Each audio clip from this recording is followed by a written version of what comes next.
Howdy, and welcome to LeeReads, where I talk about the books I've been reading and enjoying lately. I have decided to embark on an adventure, one that I feel is a little bit belated, but I have finally read my first Mercedes Lackey, and I would like to read more. Mercedes Lackey has written an expansive fantasy world that focuses primarily on one region, one country, but throughout various of her series and editions, she has fleshed out the world. This I found at the Half Price bookstore, and I really liked the sound of the book, and it isn't taking place in her main world. It's kind of introducing a character from an outside story, but what appealed to me was, aside from the plot, and I actually really liked the cover, it is standalone and is an entry point into this world. I liked the idea that we could meet a character from outside the world, and as she is getting to learn about Valdemar, so am I, and also she's going on a journey. It's called By the Sword. It was published in 1990, and I originally found it for my Our Fantasy bingo card for a story published in the 90s. This follows the granddaughter of a sorceress, and she wants to train to become a mercenary. The story starts feeling very young adult because she's 16, 17 when she embarks on this journey, but it doesn't stay feeling that way, not only because of the time hops throughout the story. We get to follow Carowin as she is in her 20s and 30s, but also with the stuff that she starts dealing with as she becomes this very sought after, formidable warrior. But she isn't just skilled with the sword and in tactics and strategy, she also has this mental magic, mind-to-mind ability, which is somewhat present in this world, even though she is scared of it. As I was reading, I felt as though there were nods to other characters and situations that I wasn't familiar with because I haven't read all the expansive series. However, I was still able to perfectly understand the story, the characters, and the situations, but it made me want to read more in this universe. The question is where to start. This is a bind-up of, I think, the original trilogy that I got at the library. It starts with Arrows of the Queen. It's the Arrows trilogy. It was published in 1987.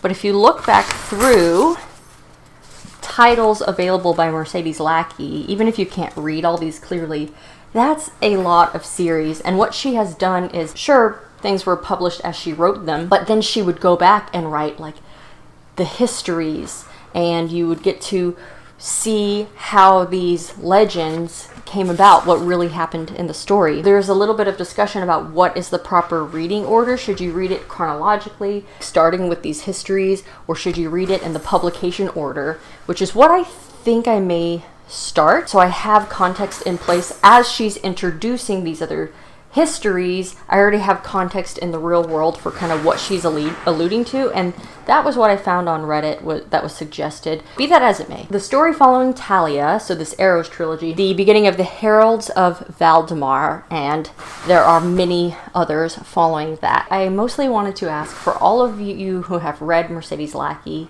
what do you think? Where should I start? Is the Arrows trilogy an actual good place to really dig into this? What I really enjoyed about By the Sword was Carowin's forceful, inquisitive nature. There's, that kind of old school writing style. I liked the subplot of the romance that was in there. I liked Need, which is this magical sword that she sort of inherits unwillingly. Need has a mind of its own, and it's connected to other characters that are alluded to that I think I could follow in some of these stories. I liked the introduction to Valdemar and the Heralds and the companions. So one thing that makes these Heralds of Valdemar special is they have these companions, which are horses or spirits that embody horses, but maybe they can change shape. I'm not sure, but they can talk mind to mind with their riders, and they are honorable, kind of pure creatures, and they serve the queen or the monarchy, I guess, of Valdemar. That's my current understanding.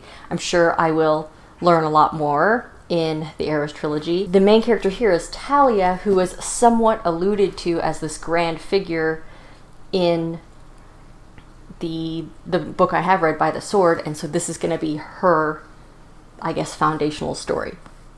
So mostly I wanted to share that I'm going to be embarking on this venture to Mercedes Lackey. She's always been a little bit intimidating to me because when you look on the shelf, especially at like used bookstores, there's so many, all these different series. You don't know where to start, but that popularity is there for a reason. I think she is a classic. She is a childhood favorite for a lot of people, and I just want to explore that backlist a little bit, especially because I think there's going to be a great mixture of these forthright characters, kind of action, adventure, romance, magical animal companions, magic, swashbuckling, court politics. I think there's going to be a really great mixture, and I'm excited to get into this world. So let me know what you think about where I should start, what you think about these books. If you've read Mercedes Lackey's, which of these are your favorite and why, without spoilers, and we will just see how this goes. I do think I probably need to get myself a different copy of this book. Look at this poor cover. I wish you could see it better since it was what drew me to this book initially, but yeah, this one was a lot of fun. If this sounds up your alley, this for me was a great place to start because this is a relatively contained story that gives you clues to the outside world building, but you can follow it perfectly well. Thank you so much for watching. I hope that you enjoyed this video, and as always, don't forget to support your local library. Thanks.